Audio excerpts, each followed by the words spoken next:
আগে যখন ছোট ছিলাম তখন বিকেলের দিকে যদি খিদে পেত তাহলে 50 পয়সা নিয়ে দোকানে দিতাম, মুদি দোকানে, যে মুড়ি চানাচুর দাও। মুড়ি চানাচুর দিত, যথেষ্ট পরিমাণ দিত, এবং তার মধ্যে একটু তেলও দিয়ে দিত। তুই খাবি তো, বলতো। হ্যাঁ। লঙ্কা খাবি, তাহলে একটা কাঁচা লঙ্কা দিয়ে দিল, পারলে একটা পেঁয়াজও দিয়ে দেয়। তা 50 পয়সার কত ক্ষমতা ছিল।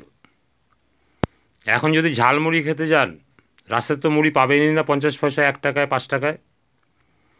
ঝালমুড়ি খেতে গেলে 15 টাকা, 20 টাকা, তাতেও মুখ ভরবে না। শব্দ করে আপনাকে দিয়ে দেবে কৌটো থেকে বের করে, তাতে দেখবেন মন ভরবে না, মুখ ভরবে না, পেট ভরবে না।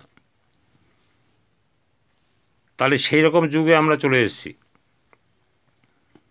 আমাদের ভবিষ্যৎ কীরকমভাবে আমরা যাপন করব, আমাদের চিন্তা করার বিষয়। আমরা কি ছিলাম, কি হলাম। আগেকার দিনের লোকরা দেখতাম, জমিদারের বাড়িতে যখন লেবাররা কাজ করতে আসতো, মুনিশরা মাঠে ঘাটে কাজ করবে, তারা জমিদার একটা প্লেটের মধ্যে 1 গাদা বিড়ি, 2 প্যাকেট বিড়ি ঢেলে দিত। 2 প্যাকেট বিড়ি প্লেটের মধ্যে রেখে দিত। লেবারগুলো আসতো, এসে ওই বিড়ি নিয়ে বসে বসে খেত। কখন জমিদারবাবু আসবে, কাজ দেবে, সেই কাজ ওরা করবে। লাঙল চষা হোক, জমি নিড়ানো হোক, যে সমস্ত কাজ দেবে সেইগুলো করবে, বসে বসে বিড়ি খেত। এখনকার লেবার যদি যায়, সে জলটুকু অবধি পায় না, তাকে জলটুকুও বাড়ি থেকে নিয়ে আসতে হয়।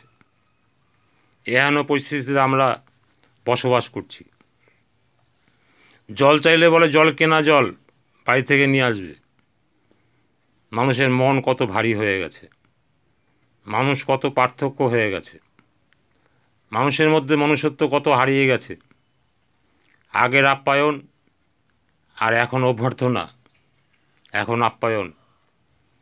আপনার দেখলে দুঃখ লাগবে, বাঁচতে ইচ্ছা করবে না, হতাশাগ্রস্ত হয়ে পড়বেন।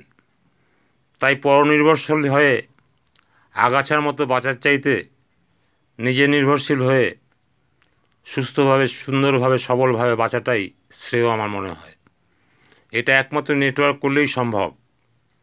নেটওয়ার্কটাকে কষ্ট করে 2 বছর করুন, 2-3টে সেশন করুন, তাহলে সব শিখে যাবেন। তাহলে মসৃণভাবে আপনি চলতে পারবেন। যেমন গাড়ি চালানো শিখতে একটু কষ্ট হয়, 15 দিন, 1 মাস, 2 মাস লাগে, তারপরে গড় গড় করে গাড়ি চালানো যায়, বাইক চালানো যায়, 4 চাকা চালানো যায়। সেইভাবে নেটওয়ার্কটাকে আপনি একটু কষ্ট করে শিখে গড় গড় করে চালাতে পারবেন। দেখবেন আপনার আর বাঁচতে অসুবিধা হচ্ছে না। যেদিনই আসুক সেই দিনকে আপনি সামাল দিতে পারবেন। আপনি সুন্দরভাবে, মসৃণভাবে চলতে পারবেন। আপনার আর পিছন ফিরে তাকাতে হবে না। কষ্ট কী আপনি ভুলে যাবেন। যেদিনই আসুক সেদিনকে আপনি সামাল দিতে পারবেন। সেদিন তো আপনার জয় হবে। আজকের পরিকল্পনার জন্য সেদিনই তো আপনার জয় হবে।